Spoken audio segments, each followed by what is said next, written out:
you will know the power of the dark side. You can't win, Father! You chose this.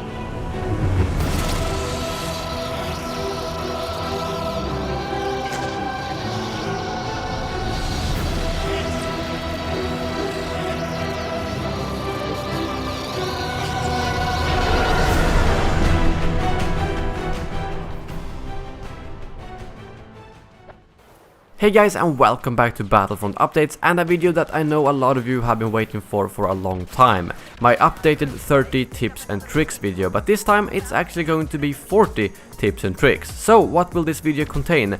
Well, it will contain a lot of the tips that my old video contained from about 1 year ago, but there was also a lot of stuff there that has been outdated due to a lot of patches and DLCs. So I have changed those or removed those, and then I've added a lot more tips based on some of the new stuff that has been added since then. So the goal of this video is mostly to educate new players and people who might not be very good at the game, but I also have some stuff in this video that I think even the most experienced players will learn from.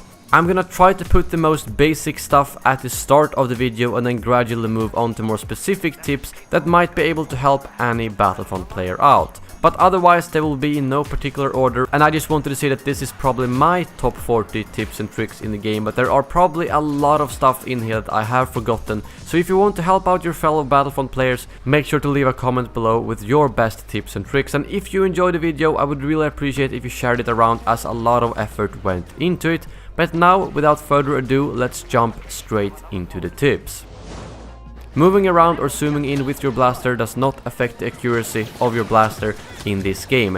This means that you are better off hip firing and moving around as much as you possibly can, as that makes you a harder target to hit, but you will still have the same accuracy as if you were standing still, so in most situations it really is worth moving around. The only time I do zoom in is if they are so far away that they are actually hard to see. In that case it will be easier to hit them if you zoom in. Use third person as much as you can. It gives you a huge advantage as you're actually able to see around corners, which you're not able to do in first person, and this example shows that very clearly. You're also able to switch which shoulder you see your character from, meaning that depending on which side of an object you are standing, you can switch between the different shoulders to see past that object by pressing C on PC or down on the pad on consoles. I personally do forget to switch shoulders quite often, but it is a big advantage that you can use, especially if the enemy is playing in first person. However, first person can be helpful sometimes. The few times I do use it is when I'm flying and want to do a strafe run, as it makes you see the ground a little bit easier. And also if I'm sniping on the ground, I tend to use first person to make sure that I don't hit any obstacles, because that is also one of the downsides of third person, that you will not as easily see if you might hit an object when you will actually pull the trigger. Rolling in this game is extremely helpful. I was actually not in the game the last time I made this video. If you double tap the crouch key while strafing or press the alt key on PC, you will roll. You can only roll sideways, but you can however quickly turn to the side, roll and then turn back, which makes you almost roll forward. This is easier to do on PC, and I'm not sure if it's as viable to do on consoles. But rolling is something you should do as much as possible, because you become a very hard target to hit, and same as with the first tip, you will not lose any accuracy by rolling. You see the radar down in the corner? Well, a lot of people use that to spot enemies, so it's good to know when you show up and when you don't. If you walk and jump, you will not show up on the radar. However, if you sprint, you will. So if you are about to turn up behind a couple of enemies and flank them, I would recommend you to walk the last couple of meters and don't actually run, because then you have the risk of them actually discovering you before you get the chance to shoot them in the back. It is possible to deactivate charge cards, so if you have activated one of them and want to deactivate it, you press the same key again. Two examples of when this could be good is the ion shot, that deals extra damage against vehicles but less damage against infantry. So if you start shooting at an enemy while you have the ion shot activated, it's better if you deactivate it. And it can also be good if you have the personal shield and want to surprise your enemy and maybe just have the shield activated for 2 seconds and then take it down and shoot them in the face. So keep in mind, press the same key again and you will deactivate your charge card. When you do die, your star cards cooldowns will not reset, meaning that you might spawn with all your star cards on cooldown, which can be a little bit annoying. But there is a sneaky trick you can do to actually reset your cooldowns after all. When you are in the select hand menu, you select your partner's hand and then go back to your normal hand, and when you spawn in, your cooldowns will be reset. When you're capturing an objective, whether it's an uplink or droid, you can move around. This is something a lot of people don't think is possible, because I often kill people standing still while they're capturing an objective. As long as you run around the objective and don't move too far away from it, you can move freely and even shoot enemies while you are capturing. Just make sure to don't let the capture button go. This can be a little bit tricky on some game modes such as Droid Run though, because when we are talking about moving objectives, they can be a little bit glitchy, so I would not suggest you to run around too much if you're trying to capture a moving object.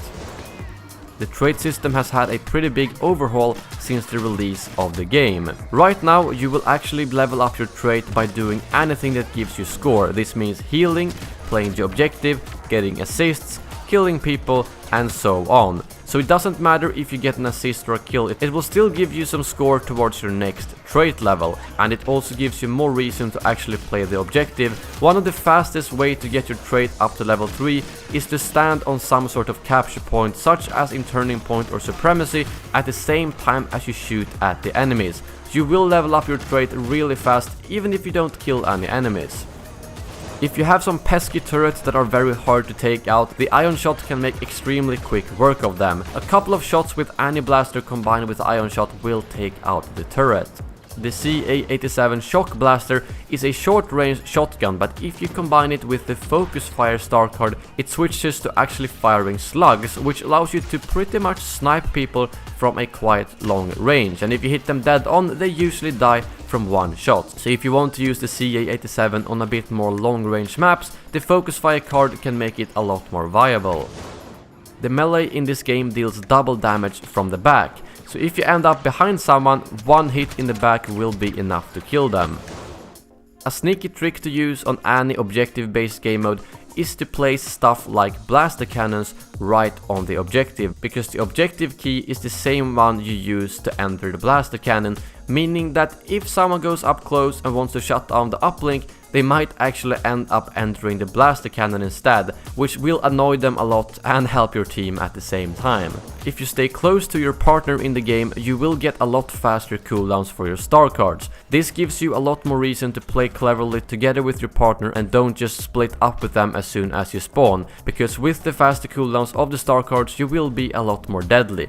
This also applies to the guards when they stay close to their heroes. So if you have an honor guard from Leia, stay close to Leia to get those extra fast cooldowns. The same thing applies to the royal guards for Emperor Palpatine and the Death Troopers for Director Krennic. If you stay close to objectives, you will get the same boost as you do when you're close to your partner. So if you just stand on the zone defending it, you will constantly have faster star card cooldowns even if your partner is dead. If you have trouble countering the personal shield, try out the scatter gun or cycler rifle. They both shoot through the shield and can be a great way to surprise your enemy who thinks he is safe inside the personal shield. The Stinger pistol also goes through the shield, although not as powerful, but it can be a sneaky way to get those last hits in if he is on low health with the shield activated. Both the AT-STs and AT-ATs have weak spots, so make sure to hit them as much as you can. The stomach of the AT-AT is the weak spot, and you can also reach it from the front by shooting at this little barrel-looking thing right below its head. For the AT-ST, it's a little bit trickier as the weak spot is in the back, meaning that you need to flank them or hope that he's looking the wrong way if you want to hit the weak spot. At the weak spot you will deal twice amount of the normal damage, meaning that you can almost one-shot an AT-ST with some of the more powerful anti-vehicle weapons available in the game. You can exit AT-STs by holding E on PC, square on PlayStation and X on Xbox. This is something that a lot of people still don't know, so if you are on low health with the AT-ST, simply bail and you won't have to respawn all the way in the back. The lightsaber clash is something rare you might see happen on the Battlefront a couple of times, and how this is actually triggered is if Darth Vader and Luke Skywalker performs a heavy strike at the same exact time, they will get locked into a lightsaber clash and no one around them can actually damage them when this happens, so you might as well just stand and watch this spectacle, as there's no point in shooting them until after the lightsaber clash is over. While we're talking about the lightsaber wielders, you can actually turn on and off your lightsaber with the C button. This might sound like something unnecessary to know, but at multiple times I've seen Vader hide in a dark corner with his lightsaber deactivated, same thing for Luke, because that lightsaber really makes you easy to spot, but without it you can actually hide at some pretty sneaky spots. When your weapon overheats, you will see a yellow area along the cooling flush lines, and when the icon moving down is right at the yellow area, you need to press the R key or the respective reload keys on consoles in order to instantly cooling flush your weapon. The important thing to note here though is that every time you perform a successful cooling flush, the area will be smaller the next time. This means that you should not always perform the cooling flush when you can, because if you are at a safe situation and there's no enemies around, save that area and let it be big, because then it's gonna be easier to cooling flush your weapon when you are in a really sticky situation. Too many times I've seen people who constantly cooling flush their weapon, making that yellow area super small, and then when they are in the middle of a battle, it's so small that they will fail the cooling flush and die. If you do shoot your weapon and overheat it on purpose and then let the cooling flush go all the way down, the area will become slightly bigger again. So if you are outside of combat, this is something you can do to sort of reset the cooling flush area before you enter the battle. If you have a power-up that you don't want and you find a new one, you can hold E on PC, square on PlayStation or X on Xbox to replace it when you are standing on a new power-up. So you don't have to put out that annoying blaster cannon, but you can simply replace it by holding that key. You can cancel the charge up of the pulse cannon, bowcaster and other weapons that requires a charge up. You do this by simply switching back to your main blaster. This means that you don't always have to fire the weapon you've charged up if you see that the enemy dies or disappears. The bow rifle is a fairly new addition to the game, and it's the only weapon in the game available of one hit killing with the melee, except for if you hit someone in the back of course. But the bow rifle melee will kill you no matter where it hits you on the body, and if you have a back the bomb or bodyguard trait. So if you see someone with a weapon that is glowing a little bit in the end, get away from them and do definitely not engage in a melee battle, because they will kill you in one hit. After a fairly recent update, you can now heal heroes both with the Bacta Bomb and Medical Droid. This does also help your trait level up, so if you do have any of these healing abilities, make sure to use them on the heroes. You do not actually replenish the heroes' health, but you give them a 10% health boost that goes down before they actually take off the normal health. So if you have a lot of teammates with Bacta Bomb, you can keep heroes alive for quite a while, as long as they don't lose a lot of health at once, because you cannot counter that with a Bacta Bomb. The max cap for bonus health is at 10%. Most of you probably know that the adrenaline stim will replenish your health very quickly, but something it can also help you out with is instantly escaping the shock grenade. So instead of spamming your controller or keyboard, simply activate your adrenaline stim the next time and you will instantly get out. Something that a lot of people don't know is that in the game mode Infiltration, you will actually drop the data tape if you use the jump pack.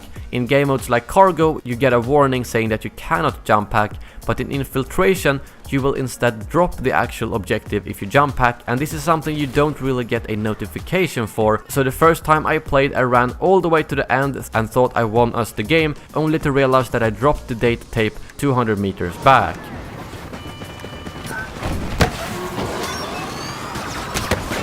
If you hear this sound on the Battlefront, it means someone has activated the disruption star card, and within a second your weapon will most likely get overheated unless you get behind cover.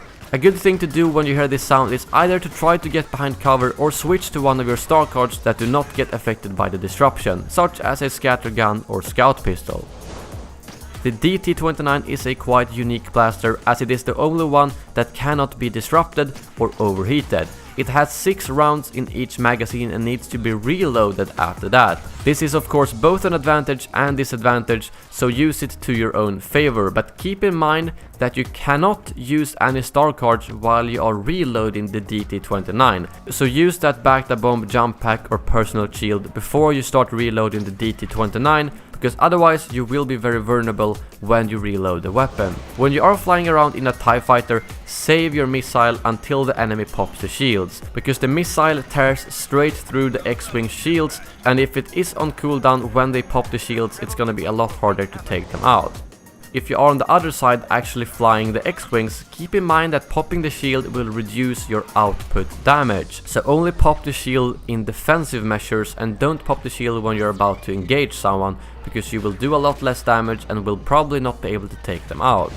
I guess it's also worth noting that if you slow down the ship you will deal more damage, and if you speed up you will deal less damage. This is something most people know, but while we're talking about ships, why not bring it up?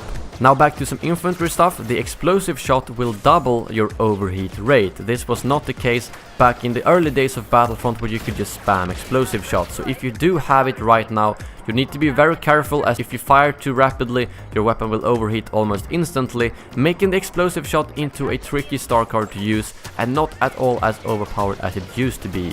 On some maps there are windows, and these windows can be quite annoying sometimes if you see someone on the other side but can't shoot them. For some reason blasters cannot destroy these windows, but only explosives can. So if you see someone on the other side and you don't have any explosives, well, there's no point in shooting, just run around and try to kill them that way instead.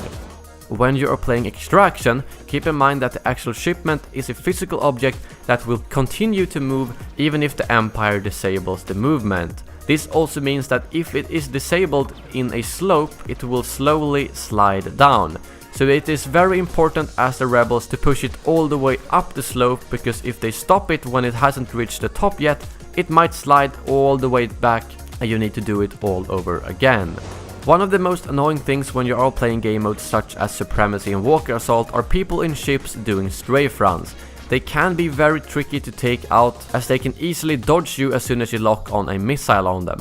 But if you use the ion neutralizer, there is nothing they can do. If they come straight at you, fire the ion neutralizer, they will not even see the notification, but the ship will get disabled and they will crash straight into the ground. You will unfortunately not be credited for a kill, but you will see them crash straight into the ground, which is quite satisfying.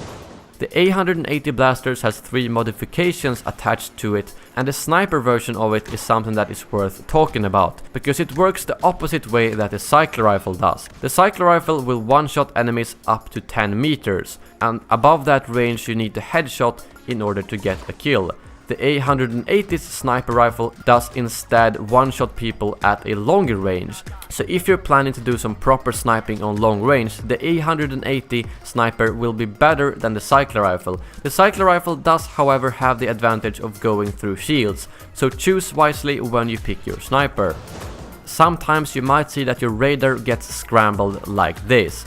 This could mean 2 things. Either someone has put down a laser trip mine nearby that will jam enemy radar, or someone has scout trait level 3. In 99% of the cases it's usually a mine, because very few people actually use the scout trait. So when you see this, you need to be very careful for when you walk. There might be a mine just around the corner, so keep your eyes on the ground and on the walls to be able to destroy that mine before you walk past its laser and die.